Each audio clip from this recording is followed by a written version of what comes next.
दफन 47। दिल्ली की सड़कों पर हल्की हल्की ठंडक थी। सुबह के सूरज की किरणें अब आसमान में पूरी तरह फैल चुकी थीं। ट्रैफिक धीरे धीरे बढ़ने लगा था, लेकिन अनिकेत और जॉन की कार शहर के बाहर निकलने की तैयारी में थी। अनिकेत ड्राइविंग सीट पर था और जॉन अगली सीट पर बैठे मोबाइल स्क्रीन पर कुछ चेक कर रहा था। दोनों के दिमाग में बीते कुछ दिनों की घटनाएं घूम रही थीं। सारस्वत लाइब्रेरी का रहस्य, अध्यक्ष का अजीब व्यवहार और ध्रुव तथा साहिल का अचानक लापता हो जाना। थोड़ी देर बाद जब शहर का ट्रैफिक खत्म होने लगा तो जॉन कार की खिड़की से बाहर देखते हुए बोला, अनिकेत, हमें थोड़ा रुकना चाहिए। सुबह से निकले हैं और मैं एक कप चाय के बिना आगे सोच भी नहीं सकता।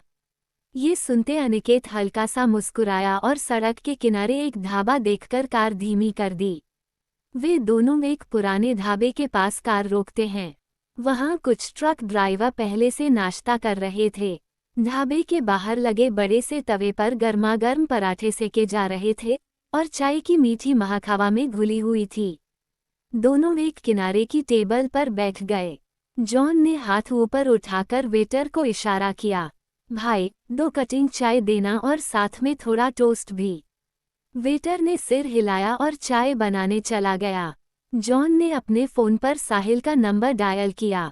कुछ सेकंड तक कॉल लगी रही, लेकिन फिर वही आवाज़ आई, the number you are trying to call is currently unreachable.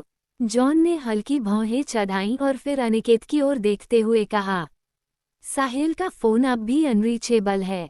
उसने कहा था कि वो यूनिवर्सिटी जा रहा है, लेकिन तब से कोई खबर नहीं। ये थोड़ा अजीब नहीं लग रहा अनिकेत? अनिकेत धीरे से सिर हिलाते हुए गंभीरता से बोला, हाँ, मैं भी यही सोच रहा था। साहिल को यूनिवर्सिटी गए हुए अब काफ़ी समय हो चुका है। अगर सब कुछ ठीक होता तो वह अब तक हमसे संपर्क कर चुका होता। इसी बीच वेटर चाय लेकर आया और उनके सामने रख दी। जॉन ने चाय का पहला घूंट लिया और सिर हिलाया, बिल्कुल सही बनी है। लेकिन अनिकेत, क्या यह मुमकिन है कि साहिल किसी मुसीबत में हो? अनिकेत ने गहरी सांस ली और फिर मोबाइल उठाकर ध्रुव का नंबर डायल किया। कुछ सेकंड तक फ़ोन बजा ही नहीं और फिर अचानक से फ़ोन स्विच ऑफ बताने लगा। अब जॉन ने थोड़ा आगे झुकते हुए कहा, तो अब ध्रुव का फ़ोन भी बंद जा रहा है। ये सिर्फ इत्तेफाक नहीं हो सकता अनिकेत।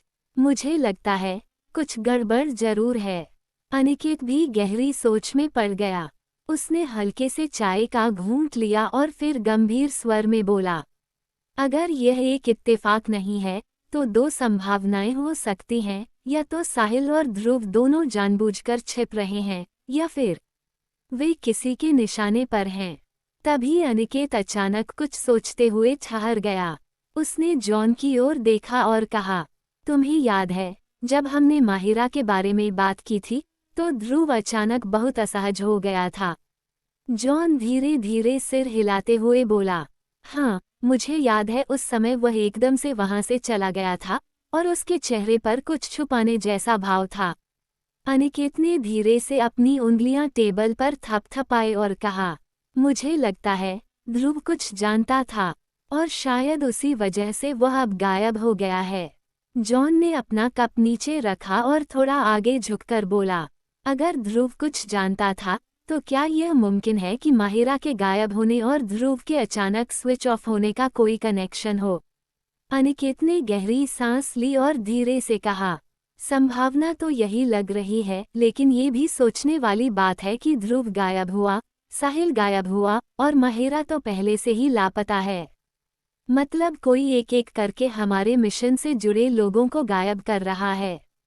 जॉन के माथे पर शिकन आ गई। वह थोड़ा सोचकर बोला, अगर ऐसा है तो अगला नंबर किसका होगा? अनिकेत ने चाय का आखिरी घूंट लिया और कप टेबल पर रखकर कहा, शायद हमारा। दोनों के बीच कुछ सेकंड तक खामोशी छाई रही। ढाबे का माहौल पहले जैसा ही था, गाड़ियों का शोर, लोगों की बातचीत और चाय की महक। लेकिन अनिकेत और जॉन के लिए अब ये सफ़र पहले जैसा नहीं रह गया था। कुछ देर रुककर जॉन कहने लगा, अनिकेत, कहीं ऐसा तो नहीं कि कोई चाहता है कि हम इसे स्लो करे?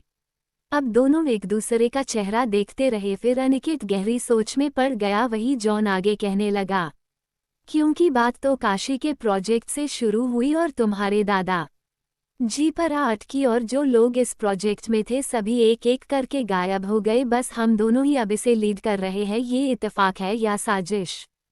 तो चलो पहले इसी बात की खोज करते हैं।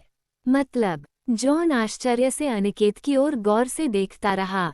अब हमें वहां जाना होगा जहां से इस सब की नींव पड़ी। दिल्ली का पुरातत्व अनुसंधान विश्वविद्यालय।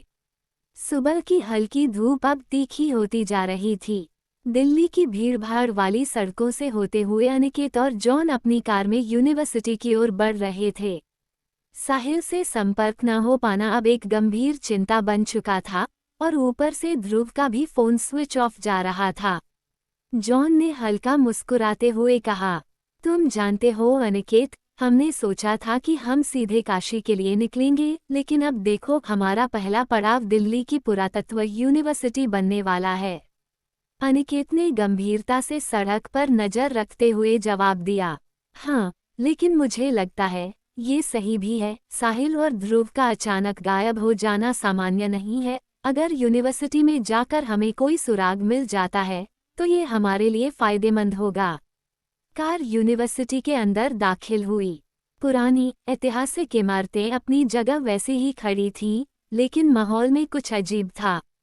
आमतौर पर इस समय यूनिवर्सिटी में स्टूडेंट्स की हलचल रहती थी, लेकिन आज सन्नाटा पसरा था। जॉन ने चारों ओर देखते हुए कहा, यहाँ कुछ अलग महसूस हो रहा है अनिकेत। ऐसा लग रहा है जैसे सब कुछ ठहरा हुआ हो। वाकई जैसा कॉलेज वैसा माहौल है यहाँ का। अब दोनों धीरे धीरे मुख्य बिल्डिंग की ओर बढ़े।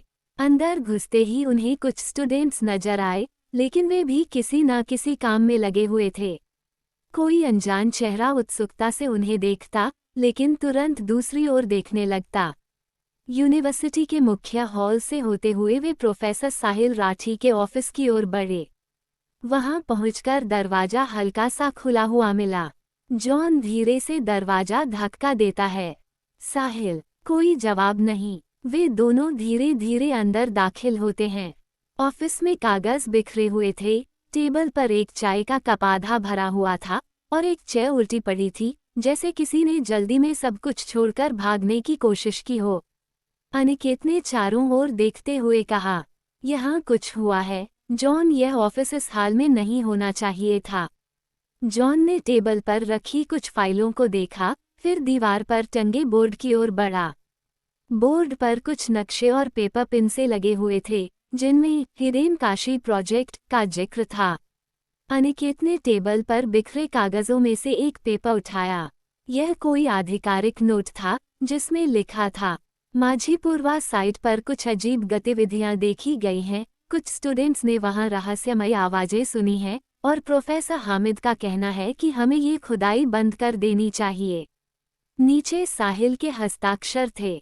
अनिकेत ने पेपर को ध्यान से देखा और जॉन से कहा, जॉन, साहिल को माझीपुरवा को लेकर चिंता थी। वे सब काफी समय से इस प्रोजेक्ट पर काम कर रहे थे।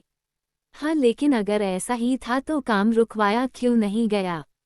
क्योंकि ये पेपर कभी आगे पास ही नहीं हुआ, अनिकेत ने सपाट भाव से कहा। कहानी आगे जारी रहेगी। कहानी पसंद आने पर लाइक करें, सब्सक्राइब करें और अपने मित्रों से साझा करना न भूलें। धन्यवाद।